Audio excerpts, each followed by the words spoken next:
ये है talks news network और आप देख रहे हैं पॉलिटॉक्स, राजनीति का कच्चा चिट्ठा। उत्तर प्रदेश विधानसभा चुनाव में भले ही अभी एक साल से अधिक समय शेष है, लेकिन राजनीतिक दलों ने अपने अपने सियासी समीकरण और गठजोड़ बनाने शुरू कर दिए हैं।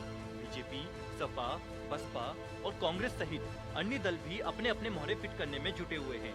यूपी की वर्तमान राजनीति पर गहराई से गौर करें तो पता चलता है कि यहाँ विपक्ष की करीब सभी राजनीतिक पार्टियां भारतीय जनता पार्टी की चुनावी रणनीति पर काम कर रही है। यही रणनीति बीजेपी ने पिछले यूपी विधानसभा चुनाव में अपनाई थी, जो काफी सफल रही थी।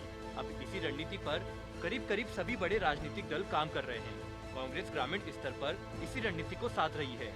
दरअसल बीजेपी ने पिछले चुनावों में बड़े राजनीतिक दल यथा सपा और बसपा से उलट वहां से स्थानीय और छोटे छोटे राजनीतिक दलों से संपर्क साधा था। यूपी में दर्जन भर से अधिक छोटे राजनीतिक दल हैं। बीजेपी ने 2017 के विधानसभा चुनाव में सुभाषपा को 8 और अपना दल को 11 सीटें दी, जबकि खुद 384 सीटों पर मैदान में लड़ी थी। इसकी दूसरी ओर पिछली सत्ता में काबिज सपा ने कांग्रेस से गठबंधन किया। बसपा ने अलग चुनाव लड़ा, लेकिन किसी को भी उतनी सफलता हासिल नहीं हुई जितनी मिलनी चाहिए थी। बीजेपी ने विजय पताका यादवों के गढ़ में फहराई। अब इसी सफल और कारगर रणनीति पर अन्य राजनीतिक दल भी चल रहे हैं। इसमें सबसे आगे है अखिलेश यादव की समाजवादी पार्टी, जो सबसे अधिक छोटे दलों को साध रही है। सपा प्रमुख अखिलेश यादव अब बड़े दलों के बजाय छोटे दलों के साथ हाथ मिलाने के फॉर्मूले को लेकर चल रहे हैं।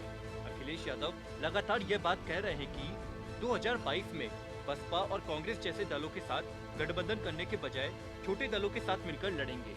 इसी कड़ी में सपा ने महान दल के साथ हाथ मिलाया है और हाल ही में हुए उपचुनावों में चौधरी अजीत सिंह की पार्टी राष्ट्रीय लोकदल के लिए एक सीट छोड़ी थी, जिसके यह संकेत है कि आगे भी वह अजीत सिंह के साथ तालमेल कर सकते हैं। जनवादी पार्टी के संजय चौहान सपा के चुनाव चिन्ह पर चंदौली से लोकसभा चुनाव लड़कर हार चुके हैं। वर्तमान में भी चौहान सपा अध्यक्ष अखिलेश यादव के साथ सक्रिय हैं।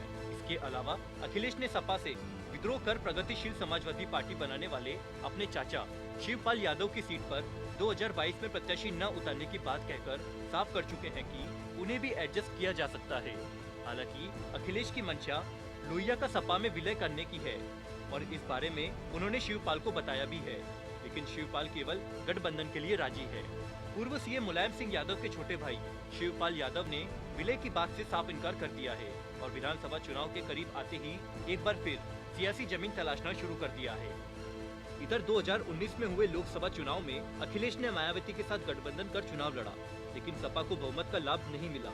सपा सिर्फ 5 सीटों पर ही रह गई, लेकिन बसपा को 10 सीटें जरूर मिल गई। यही वजह है कि अखिलेश अब बसपा के साथ गठजोड़ करने में ज्यादा इच्छुक नहीं है।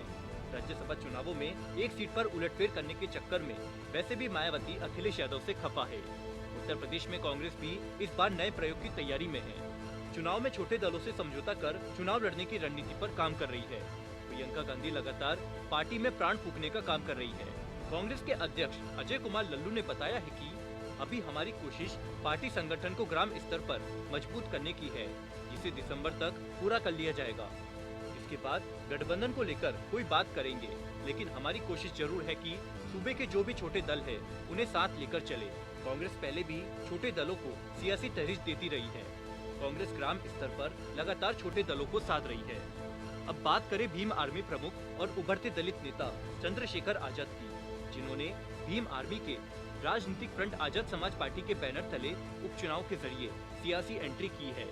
आजाद समाज पार्टी के उम्मीदवार को बुलंदशहर में मिले मतों के आधार पर चंद्रशेखर दलित समाज में अपनी पैठ मजबूत करने में कामयाब हो रहे हैं।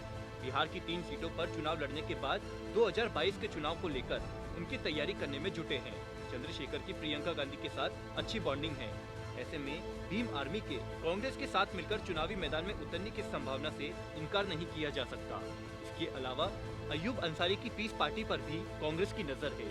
मायावती बिहार विधानसभा चुनाव में उपेंद्र कुशवाहा की राष्ट्रीय लोक समता पार्टी के गठबंधन में शामिल हुई, जिसमें असदुद्दीन ओवैसी की AIMIM और ओम प्रकाश राजभर की सुलेदेव भारतीय समाज पार्टी सुभाष पादवी शामिल थी।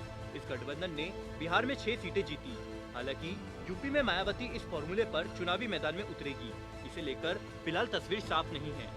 लेकिन AIMIM के प्रदेश अध्यक्ष शौकत अली ने बसपा के साथ मिलकर चुनाव लड़ने की इच्छा जरूर जताई है। वहीं इसी रणनीति पर चलते हुए यूपी के 5 स्थानीय दलों ने बड़े दलों के साथ जाने के बजाय आपस में ही हाथ मिलाकर चुनावी मैदान में उतरने का फैसला किया है। सुलेदेव भारतीय समाज पार्टी के राष्ट्रीय अध्यक्ष ओम प्रकाश राजभर के नेतृत्व में बाबू सिंह कुशवाहा की जनाधार पार्टी, अनिल सिंह चौहान की जनता क्रांति पार्टी, बाबूराम पाल की राष्ट्रीय उदय पार्टी और प्रेमचंद प्रजापति की राष्ट्रीय उपेक्षित समाज पार्टी ने भागीदारी संकल्प मोर्चा के नाम से नया गठबंधन तैयार किया है।